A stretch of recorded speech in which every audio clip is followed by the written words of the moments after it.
Hi, this is Ravi. Congress party విమర్శిస్తున్న మేడిగడ్డ ప్రాజెక్టుని వారి ద్వారానే మంచిది అని చెప్పే ప్రయత్నం చేస్తుంది టీఆర్ఎస్ పార్టీ. అందులో భాగంగానే చలో మేడిగడ్డ కార్యక్రమాన్ని ఎత్తుకుంది. అయితే ఈ రెండు కాంగ్రెస్ పార్టీ కానీ బీఆర్ఎస్ పార్టీ కానీ ఈ ఇద్దరు ప్రస్తావిస్తున్న దాంట్లో అసలు ఆ ప్రాజెక్టుని కట్టిన వాళ్ళ పేరు మాత్రం రావట్లేదు. ఎవరైతే కాంట్రాక్ట్ తీసిన వాళ్ళ పేరు వస్తుంది, కట్టిన వాళ్ళ పేరు రావట్లేదు. మరి వాళ్ళ పేరు ఎందుకు మిస్ అవుతుంది? ప్రధానంగా ఎల్ఎన్టీనే ఎందుకు బూచుగా చూపిస్తున్నారు?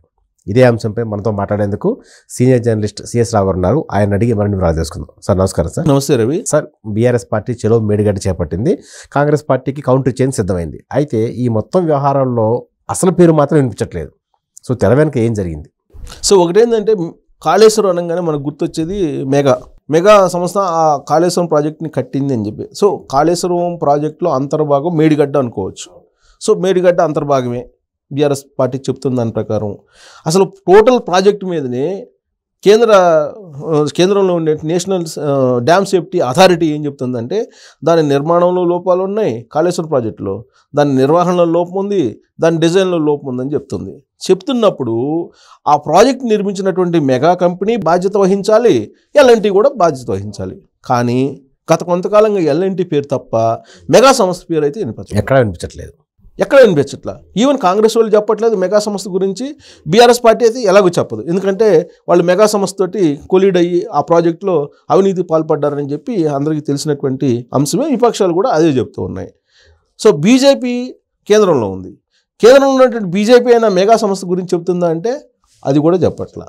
కానీ కాంగ్రెస్ పార్టీలో ఉన్నటువంటి లీడరు జడ్సన్ మాత్రం ఆధారాలతో సహా బక్కా జడ్సన్ మెగా సంస్థకు సంబంధించి జిఎస్టీ 30,000 కోట్లు ఎగ్గొట్టిందని చెప్పి 12,000 కోట్లు 30,000 కోట్లు కరెక్షను.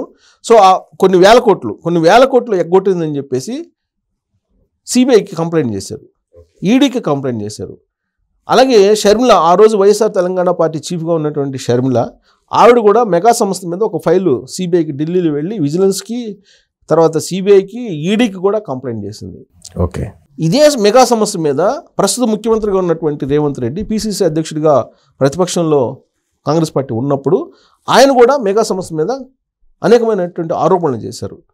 సీన్ కట్ చేసి ఇప్పుడు అధికారంలో ఉన్నటువంటి రేవంత్ రెడ్డి మెగా సమస్య గురించి ఎక్కడ మాట్లాడలేదు, ఎక్కడా లేదు. ఒక ట్విస్ట్ ఏంటంటే ముఖ్యమంత్రిగా రేవంత్ రెడ్డి పేరు బయటకు రాగానే రాత్రి వేళ పోయి కలిసింది మెగా సంస్థకు సంబంధించినటువంటి యజమాని కృష్ణారెడ్డి.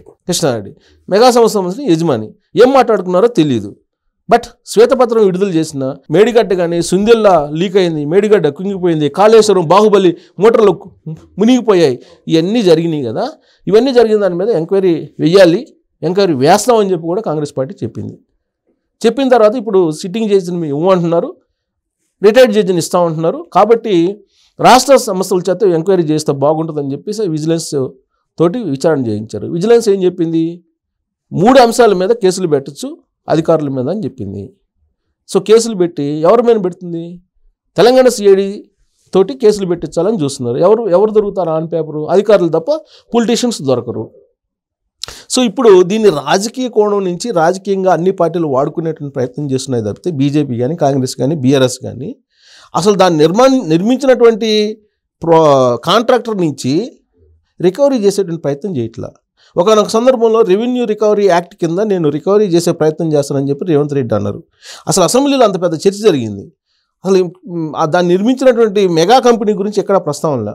కేవలం ఎల్ఎన్టీ మేడిగడ్డకు సంబంధించి కుంగిపోయింది కాబట్టి దాని గురించే మాట్లాడుతున్నారు. అంతకుముందు బాహుబలి మోటార్లు మునిగిపోయినాయి, దీనికి మెగా కృష్ణారెడ్డి మెగా కంపెనీని బాధ్యం చేయాలని చెప్పి ధర్నాలు చేసినటువంటి కాంగ్రెస్ పార్టీ లీడర్లు, ఇప్పుడు ప్రస్తుతం మంత్రులుగా ఉన్నటువంటి వాళ్ళు అసెంబ్లీలో కనీసం ఆయన పేరు కూడా తీయట్లా.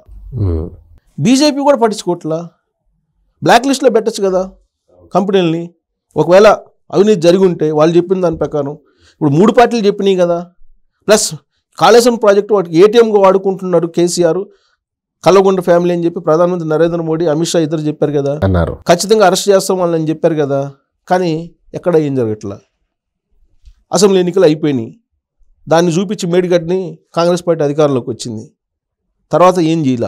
ఇప్పుడు మళ్ళీ లోక్సభ ఎన్నికలకి వెళ్తున్నారు. లోక్సభ ఎన్నికలకి వెళ్తుంటే మళ్ళీ అదే మేడిగడ్డని రాజకీయపరమైన అస్త్రంగా చేసుకుంటున్నాయి అన్ని పార్టీలు విచిత్రంగా. సో ఇప్పుడు బీఆర్ఎస్ పార్టీ చలో మేడిగడ్డ కార్యక్రమానికి పిలుపునిచ్చింది. శుక్రవారం రోజు చలో మేడిగడ్డ కార్యక్రమానికి పిలుపునిచ్చింది. కేటీఆర్ ఏం చెబుతున్నారు? ఇది తొలి పిలిపాను. రాబోయేటువంటి రోజుల్లో అనేకమైనటువంటి పిలుపులు కాళేశ్వరంకు ఉంటాయి, మేడిగడ్డకు ఉంటాయి, సుందిళ్ళకు ఉంటాయి అని చెప్తున్నారు. పైగా ఏంటి, మేడిగడ్డ ఒక పిల్లర్ కూలిపోయింది, ఒక పిల్లర్ కుంగిపోయింది, దానివల్ల ప్రాజెక్టుకి మొత్తం ఏం కాదు, అది చిన్న దాన్ని చూపించి ఒక పెద్దగా ఏదో అయిపోయిందని చెప్పి అసలు ప్రాజెక్ట్నే కూల్చేసే ప్రయత్నం చేస్తుంది కాంగ్రెస్ పార్టీ అని చెప్పి బీఆర్ఎస్ పార్టీ వాళ్ళు అంటున్నారు. కేటీఆర్, హరీష్ రావు వీళ్ళు అంటున్నారు. అసలు ప్రాజెక్ట్ని కూల్చే ప్రయత్నం చేస్తుంది కాంగ్రెస్ పార్టీ అని. కాంగ్రెస్ పార్టీ ఏం చెప్తుంది, ఇది కనీసం మేడిగడ్డని రిపేర్ చేయాలంటే 500 కోట్లు అవుతుంది, ప్లస్ అక్కడ నిర్మించినటువంటి కాంట్రాక్ట్ ఎల్ఎన్టీ ఏదైతే ఉందో వాళ్ళకి క్లియరెన్స్లు ఇచ్చింది అప్పుడు ఉన్నటువంటి ప్రభుత్వం. అసలు మొత్తం లయబిలిటీ కింద తీసుకోవాల్సిన జాగ్రత్తలు తీసుకోకుండా పైగా వాళ్ళు సబ్ కాంట్రాక్టులకు ఇచ్చి సబ్ కాంట్రాక్టులకు కూడా పనులు చేయకుండానే క్లియరెన్స్ ఇచ్చేసి వాళ్ళకి ఎన్ఓసి ఇచ్చేసి డబ్బులు కూడా ఇచ్చేశారు. ఇవన్నీ ప్రభుత్వం చెబుతుంది. ప్రభుత్వం ఇవన్నీ చెప్పినప్పుడు ఎవరు క్లియరెన్స్లు ఇచ్చారు, మొబిలైజేషన్ అడ్వాన్స్లు ఎవరు ఇచ్చారు, పనులు చేయకుండానే బిల్స్ ఎవరు క్లియర్ చేశారు, ఇవన్నీ ఎంక్వైరీ చేయాలి కదా. ఎంక్వైరీ చేస్తే బయటకు వస్తుంది కదా. ఇప్పుడు ఈ రేస్ది పట్టణాభివృద్ధి శాఖ మంత్రిగా ఉన్నటువంటి కేటీఆర్ చెప్తే నేను ఇచ్చానని చెప్పి ఆ సెక్రటరీ ఎవరు చెప్పారు కదా. అలాగే ఈ మధ్యకాలంలో హెచ్ఎండిఏ డైరెక్టర్ దొరికాడు శివబాలకృష్ణ, ఆయన కూడా చెప్పాడు కదా బినామీలకు సంబంధించి నాకు ఎవరెవరు చెప్పారు, ఎందుకు నేను ఇవన్నీ ధిక్కరించాల్సి వచ్చిందని ఆయన కూడా సూసైకి కొన్ని సంకేతాలు ఇచ్చాడు కదా. ఇన్ని ఆధారాలు ఉన్నప్పుడు నువ్వు ఎందుకు చర్యలు తీసుకోవట్లేదు అధికారంలోకి వచ్చిన తర్వాత? పైగా చర్యలు తీసుకోకపోగా ఇప్పుడు బీఆర్ఎస్ ఏముంటుంది, కాళేశ్వరం మేమే కట్టాము, కాళేశ్వరం మేము లేకపోతే అసలు మంచినీళ్ళు తాకడానికి కూడా తెలంగాణకు ఉండవు, ఇదంతా కాంగ్రెస్ పార్టీ వాళ్ళు ఆడుతున్న గేమ్ అని చెప్పేసి వాళ్ళు ఒక గేమ్ను మొదలుపెట్టారు. రేపటి నుంచి కాంగ్రెస్ పార్టీ ఇంకొక గేమ్ను మేము ఎంక్వైరీ చేస్తున్నాము, వీళ్ళందరినీ కటకటాల్లోకి తోస్తాము, మేము మొత్తం రికవరీ చేస్తామని చెప్పి చెబుతున్నారు వాళ్ళు. బీజేపీ అంటుంది వీళ్ళిద్దరు గేమ్ ఆడుతున్నారు, దొంగాట ఆడుతున్నారు, అసలు సిబిఐకి అప్పచెప్పదు కదా, సిబిఐకి ఎందుకు అప్పచెప్పట్లేదు రేవంత్ రెడ్డి అని చెప్పి వాళ్ళు అడుగుతున్నారు. అంటే తెలంగాణ సమాజాన్ని, ఉద్యమకారులని, ఉద్యమగడ్డలో పుట్టినటువంటి ఉద్యమకారులని ఏమనుకుంటున్నారు ఈ పార్టీలు? 3 పార్టీలు కలిసి ఒక్క పార్టీ అన్న చిత్తశుద్ధిగా చెబుతున్నది ఏదన్నా? అధికారంలో వచ్చిన కాంగ్రెస్ పార్టీ చెప్పట్లేదు. మెగా అసలు సమస్యను వదిలిపెట్టారు, ఆ మెగా సమస్య గురించే పట్టించుకోవట్లేదు. ఆ బాహుబలి మోటార్లు రిపేర్ చేయడానికి దాదాపు 5 నుంచి 10,000 కోట్లు అయిందని చెప్తున్నారు. మొన్న మునిగిపోయింది, మొన్న వరదల్లో మునిగిపోతే దానికి అసలు ఎవరు పెట్టారు, దాన్ని ఎవరు డబ్బులు ఇచ్చారనేది కూడా తెలియదు. అసలు జిఎస్టీ కట్టకుండా 12,000 కోట్లు పైగా అసలు జిఎస్టీ కట్టలేదు ఆ సంస్థ అని చెప్తుంటే దాని మీద నువ్వు ఎందుకు ఎంక్వైరీ చేయవు? అది పెద్ద కేసు కదా జిఎస్టీ కట్టకుండా ఉంటే. ఇప్పుడు ఎల్ఎన్టీని పట్టుకున్నారు. ఎల్ఎన్టీ వాళ్ళు ఏంటి, మాకు యాజ్ పర్ ద నామ్స్ మేము చేయాల్సింది చేసాము, మీరు ఏం చేయాలో చేసుకోండి అని చెప్పి అది అంటుంది, వాళ్ళు అంటున్నారు. ఇలాంటి పరిస్థితుల్లో అసలు కంపెనీలు నువ్వు బ్లాక్ లిస్ట్లో పెట్టే అధికారం నీకు ఉంది కదా, కనీసం అదన్నా చేయొచ్చు కదా. ఎంక్వైరీ ఇంతవరకు వేయలేదు కదా, ఎవరిని బాధ్యులను చేయలేదు కదా. ఇద్దరు ఈఎన్సీలను ఏదో సస్పెండ్ చేసినట్టున్నారు, అంతకుమించి చేయలేదు. ఇప్పుడు నీటిపారుదల శాఖకు సంబంధించి ఫైల్స్ అన్నీ రివ్యూ చేసినటువంటి శ్వేతా సబర్ వాళ్ళు ఉన్నారు కదా ప్రభుత్వంలో, ఏ రోజన్నా ఆయన పిలిచి మాట్లాడారా? మాట్లాడలా. అంటే తెలంగాణ సమాజాన్ని పిచ్చోళ్ళు చేయాలనుకుంటున్నారా, లేకపోతే ఈ పార్టీలన్నీ కలిసి మెగా సమస్యని కాపాడాలనుకుంటున్నారా? ఆంధ్ర వాళ్ళతో కలిసి అదేమంటే ఆంధ్ర సెంటిమెంట్ని రంగరిస్తారు.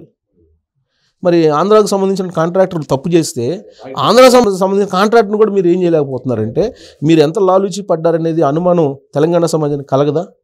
సో రాబోయేటువంటి రోజుల్లో ఈ చలో మేడిగడ్డ అనే కార్యక్రమం ఇచ్చారు కాబట్టి ఇది రకరకాలుగా మలుపులు తిరిగేటువంటి అవకాశం ఉంది. మళ్ళీ లోక్సభ ఎన్నికల్లో కూడా ఇదే మేడిగడ్డ, ఇదే కాళేశ్వరం చుట్టూ తిరిగేటువంటి అవకాశం ఉంది. మరో సమస్య లేదు. ఇప్పుడు వాళ్ళు ఏమంటున్నారు, 100 రోజుల్లో అన్ని 6 హామీలు నెరవేరుస్తూ ఉన్నారు కదా, వాటి సంగతి ఏందని చెప్తున్నారు.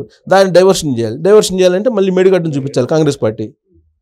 కాబట్టి దాన్ని కాంగ్రెస్ పార్టీ మేడిగడ్డని చూపిస్తుంది.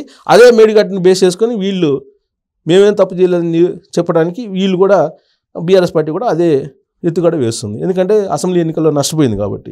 మధ్యలో బీజేపీ మీరు సిబిఐకి అప్పు చెప్పండి మేము చూసుకుంటాం అని అంటారు. వాళ్ళ ప్రయోజనం వాళ్ళు చూసుకుంటారు. సో దీని మొత్తాన్ని ప్రజలు గమనించి లోక్సభ ఎన్నికల్లో ఎవరికి ఏ విధంగా న్యాయం చేయాలో ఆ విధంగా చేసేటువంటి విఘ్నత ఖచ్చితంగా తెలంగాణ ఓటర్లకు ఉంది, ప్రజలకు ఉంది, డెఫినెట్గా ఉంది. ఎందుకంటే తెలంగాణ అసెంబ్లీ ఎన్నికల్లో కేసీఆర్ని పడగొట్టడం మామూలు విషయం కాదు. ఆంధ్ర వాళ్ళు ఉండేటువంటి హైదరాబాద్లో గెలిచింది బీఆర్ఎస్ పార్టీ. మిగతా చోట్ల ఓడిపోయింది. అంటే దాని అర్థం ఏంది? తెలంగాణ ప్రజలు ఎవరికి ఎప్పుడు ఏ విధంగా ఓటు వేయాలో పక్కాగా అదే విధంగా వేశారని చెప్పి గత అసెంబ్లీ ఎన్నికల్లో తెలిసింది. రేపు లోక్సభ ఎన్నికల్లో ఏం చేస్తారనేది మనం వెయిట్ చేయాలి. ఈలోపు వీళ్ళు ఆడేటువంటి గేమ్ అందరినీ అబ్జర్వ్ చేస్తున్నారు కదా తెలంగాణ సమాజం. సో తెలంగాణ సమాజం అంత ఈజీగా ఆంధ్ర అదిరిగానే వన్ సైడ్గా పోదు. ఉండదు. సో కాబట్టి చూడాలి వీళ్ళు ఆడే గేమ్కి ఎలాంటి ఎండింగ్ ఇస్తారు అనేది.